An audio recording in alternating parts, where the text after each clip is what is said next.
Okay, so magpapalit na po tayo ng coolant. Ang unang gagawin natin is i-drain na po natin yung tubig na kapag pahinga po na yung makina ng 10 minutes. So after pagpatay po ng makina, wag nating i-drain kaagad yung tubig kasi mainit pa po yung makina. So 10 minutes is tamang-tama na po yun. Okay? And then sa pag-drain po ng tubig, doon na pagpahinga natin yung makina ng 10 minutes, mainit po yung tubig na yun ha. So proper proper safety procedure para maiwasan ang paso. Okay? So magsasalin na po tayo ng coolant, yun po ang kulay. So mabigat po kasi kung bubuhatin yung buong balde. So naghanap kami ng mas maliit na timba pero wala pong available. So yun na lang po muna. Okay? So gamit po yung ating recycled imbudo. Pwede rin pong pababain yung imbudo para hindi masyadong mataas yung pail. So pwede nating so sa susunod na karga po puputulan na natin yon para mas komportable mag up. Okay. Up, pababain na lang. Okay. So nalanganin na yun. Sayad. Then hatian na lang po. Hindi kartib sad. Toolbox. So gunting lang po ang katapat. Okay?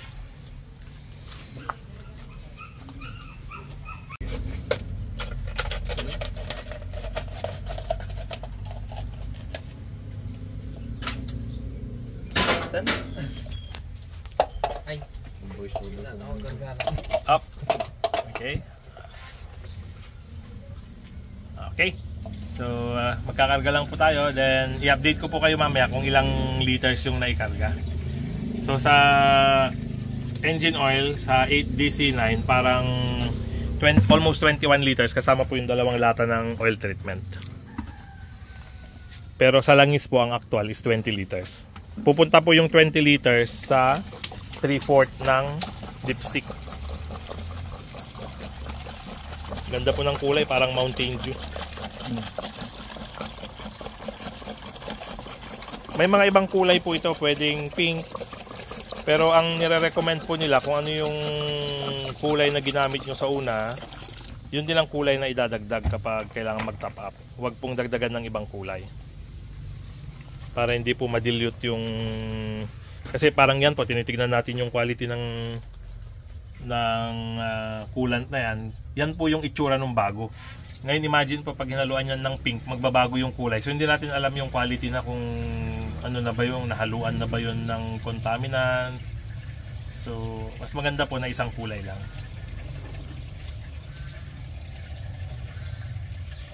Konti naman na po yung laman, pwede nang idiretso. Yung initial lang po na kasi mabigat buhatin po yan ng 18 liters. So almost approximately 18 kilograms po yan kapag i-average natin na 1 kilo per liter sa fluids. Though may variation po yun, may mga differences lang po. Magkaiba po ang kilo ng isang gasolina, isang kilong gasolina sa isang kilong tubig. Pero para mas madali pong kalkulahin yung cargo natin, kapag mayroon tayong karga ng isang IBC, 1,000 liters yon. So meron na po tayong average na 1,000 kilograms sa cargo natin. Hindi reservoir na kaya sukatan mo lang ngayon sir. Wala, kailangan may drain na yan. Adya na dyan ilalim. Tanuhan na nga susupon to.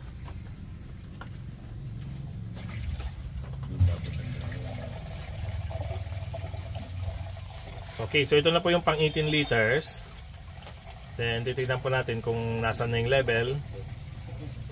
So ang gagawin po natin ngayon is magkukan tayo para lang po makuha natin yung actual na measurement.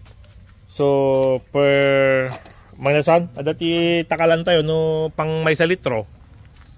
Kasi 18 liters na yung nailagay para lang makuha natin yung actual. 1 liter. Ito na lang kaya, estimate na lang kasi 1.5 liter to eh.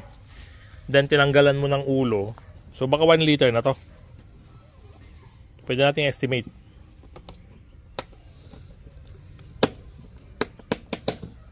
No? Mabalin na pang estimate 1 liter na to eh. Balin sir. Balin na. Okay. So ito na lang po. Hindi naman po tayo kailangan maging strict. May estimate lang for for information purposes lang po naman. Kasi at the end of the day, ang susundin nating level is kung napuno na siya. At least makakuha lang tayo ng idea sa isang truck, ilang liters para pag nag-calculate tayo ng maintenance cost. So, kailangan nating mag-allocate ba ng 2 balde per truck.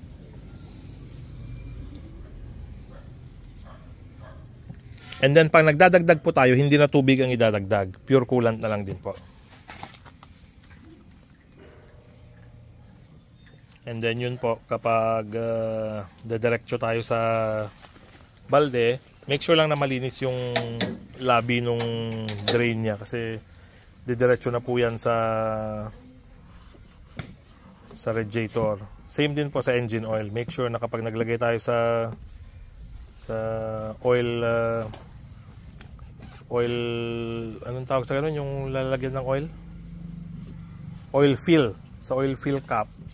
Then malinis po kasi didiretso mo na po yun sa makina.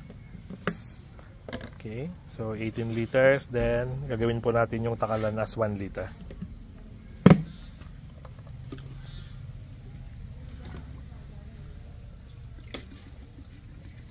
Sa mga nandito po sa area, let us know lang po kung kailangan nyo ng coolant. At nagde-distribute din po tayo na nagsusupply din po tayo ng Delo products. Delo oil, Delo coolant, both sa diesel and gasoline engine plus motorcycles po.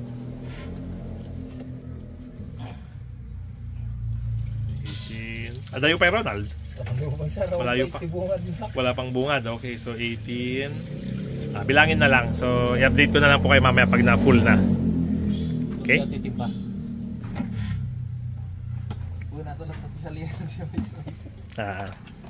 Kaya lang, si Mobra ka mo ma-estimate tayo.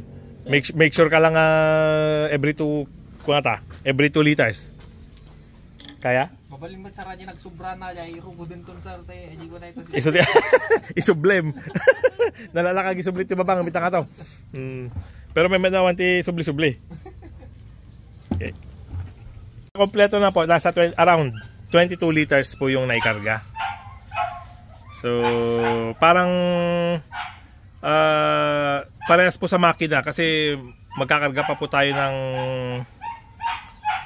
ng tubig sa reservoir niya. So parang nandun ba? 20-21 liters. So, yun lang po, average. Okay? So yan po ang ating replacement ng coolant. Pure coolant na po.